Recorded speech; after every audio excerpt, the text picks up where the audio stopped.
నేడు అందుబాటులో ఉన్న నేతలతో సీఎం రేవంత్ రెడ్డి సమావేశం కానున్నారు. పార్లమెంటు ఎన్నికల వ్యూహాలపై కూడా చర్చించనున్నట్లుగా తెలుస్తోంది. అనంతరం రాజగోపాల్ రెడ్డి నివాసానికి సీఎం రేవంత్ వెళ్లనున్నారు.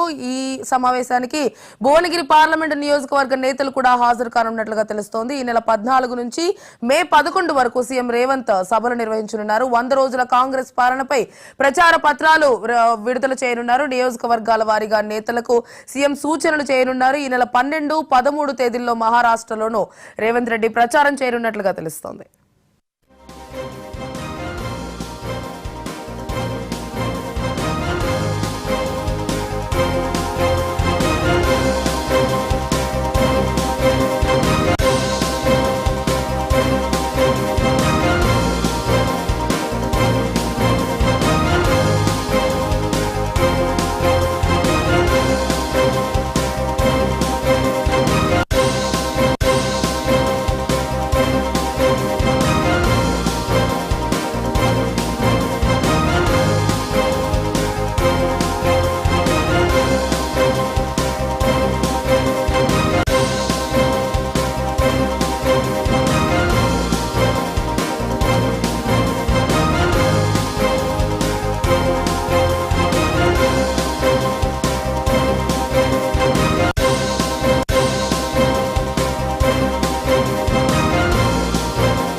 నేడు అందుబాటులో ఉన్న నేతలతో సీఎం రేవంత్ రెడ్డి సమావేశం కానున్నారు. పార్లమెంట్ ఎన్నికల వ్యూహాలపై చర్చించనున్నట్లుగా తెలుస్తోంది.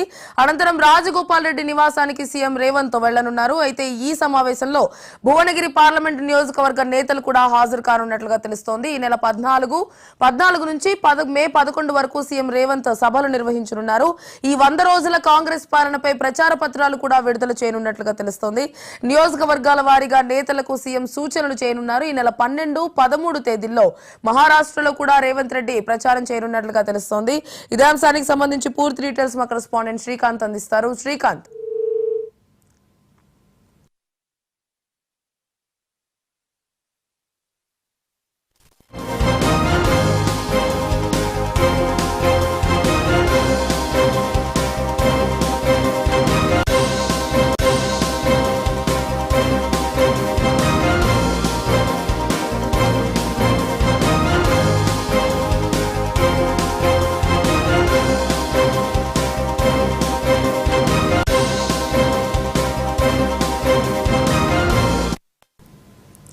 అయితే 100 రోజుల పాలనకు సంబంధించి రేవంత్ రెడ్డి ప్రచార పత్రాలు కూడా రిలీజ్ చేస్తున్నట్లుగా తెలుస్తోంది. అయితే అలాగే ఈ నెల 12, 13 తారీఖుల్లో మహారాష్ట్రలో కూడా సీఎం రేవంత్ రెడ్డి ప్రచారం నిర్వహించినట్లుగా తెలుస్తోంది. దీనికి సంబంధించి పూర్తి డీటెయిల్స్ మా కరెస్పాండెంట్ శ్రీకాంత్ అందిస్తారు. శ్రీకాంత్,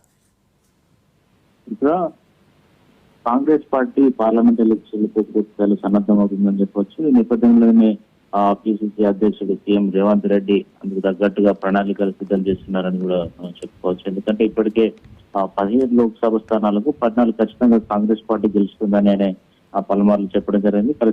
అందుకు తగ్గట్టుగా వారి ప్రణాళిక కూడా సిద్ధం చేస్తున్నారు. ఇప్పటికే వరుసగా పార్లమెంట్ పార్టీకి సంబంధించినటువంటి నియోజకవర్గాలకు సంబంధించి ముఖ్య నేతలతోటి, ఎమ్మెల్యేలు, మంత్రులతోటి సమావేశం అవుతూ వస్తున్నారు. అయితే ఇప్పటికే కాంగ్రెస్ పార్టీ పార్లమెంటు బాధ్యులను కూడా నియమించడం జరిగింది. అందులో అసెంబ్లీ సెగ్మెంట్ వారిగా కూడా బాధ్యులను నియమించడం జరిగింది. ఎందుకంటే కాంగ్రెస్ పార్టీ రాష్ట్రంలో అధికారంలో ఉన్న నేపథ్యంలో మెజారిటీ స్థానాలు గెలుచుకోవాలనే లక్ష్యంగా పెట్టుకుంది. ఈ నేపథ్యంలోనే ముఖ్యంగా అందుబాటులో ఉన్నటువంటి మంత్రులు, ముఖ్య నేతలు, సీనియర్ ఎమ్మెల్యేలతో సీఎం రేవంత్ భేటీ కావడానికి సిద్ధమయ్యారు.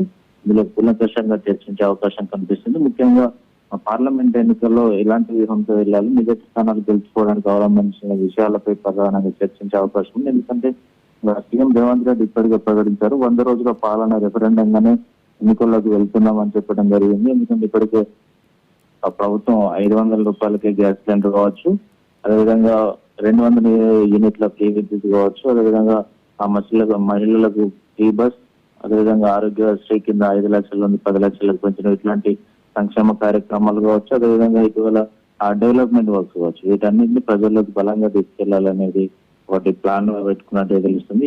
దీనికి సంబంధించినటువంటి ప్రచార పత్రాలను కూడా సిద్ధం చేసినట్టుగా తెలుస్తుంది. అయితే దీన్ని మంత్రులతో సమావేశం అయిన అనంతరం దీనిపై ఒక క్లారిటీ వచ్చే అవకాశం కనిపిస్తుంది. ఈ రోజు ముఖ్యంగా భువనగిరి స్థానానికి సంబంధించినటువంటి చామల కిరణ్ కుమార్ రెడ్డి అభ్యర్థిగా ఉన్నారు. ఇందులో మునుగోడు రాజగోపాల్ రెడ్డి నివాసంలో ఈ రోజు భేటీ కానున్నారు. ఈ పార్లమెంట్ పరిధిలో ఉన్నటువంటి 7 అసెంబ్లీ నియోజకవర్గాలకు సంబంధించినటువంటి ఎమ్మెల్యేలు, ముఖ్య నేతలతోటి సీఎం రేవంత్ రెడ్డి రాజగోపాల్ రెడ్డి నివాసంలో భేటీ పలు అంశాల మీద చర్చించే అవకాశం కనిపిస్తుంది. ఎందుకంటే ఇది కాంగ్రెస్ పార్టీ సిట్టింగ్ స్థానం, దాన్ని నిలబెట్టుకునేందుకు కాంగ్రెస్ పార్టీ తీవ్రంగా కృషి చేస్తుందని చెప్పవచ్చు. అందులో భాగంగానే వ్యూహాలు అనుసరించబోతున్నట్టు తెలుస్తుంది. అయితే ముఖ్యంగా సీఎం రేవంత్ రెడ్డి మాత్రం ఈ నెల 14 నుంచి వచ్చే నెల మే 11 తారీఖు వరకు సభలు సమావేశాల్లో పాల్గొనే అవకాశం ఉంది. రాష్ట్ర వ్యాప్తంగా ఆయన పర్యటించనున్నారు. ముఖ్యంగా ఏదైతే మే 13 పోలింగ్ ఉందో 11 వరకు ఆయన సమావేశాలు నిర్వహించేందుకు ప్లాన్ చేస్తున్నారు. 100 రోజుల కాంగ్రెస్ పాలన ప్రజల్లోకి తీసుకెళ్లే విధంగా గ్రౌండ్ ప్రిపేర్ చేస్తుంది. ఎందుకంటే నియోజకవర్గంలో స్థానాల్లో ఎమ్మెల్యేలు ఎవరైతే ఉన్నారో ఇప్పటికే వారికి దిశానిర్దేశం చేయడం జరిగింది. కాంగ్రెస్ పాలన 100 రోజుల పాలన ప్రజల్లోకి ప్రతి గడపకు తీసుకెళ్లే విధంగా ఒక ప్రణాళిక రూపొందించి ప్రతి ఓటర్కు చేరే విధంగా ఒక ప్రణాళిక ప్రకారం వెళ్తున్నారని చెప్పవచ్చు. అయితే తర్వాత 12-13 తేదీలో మహారాష్ట్రలో కూడా సీఎం రేవంత్ రెడ్డి ప్రచారం చేస్తారని చెప్తున్నారు, సీఎం వర్గాలు చెప్తున్నాయి. అదేవిధంగా పార్లమెంట్ ఎన్నికల్లో ఖచ్చితంగా మెజార్టీ స్థానాలు గెలిపే లక్ష్యంగా కాంగ్రెస్ పార్టీ సీఎం రేవంత్ రెడ్డి మాత్రం మంచి అంటే పక్క ప్రణాళికతో వెళ్తున్నారని చెప్పుకోవచ్చు. Right Srikanth, thank you.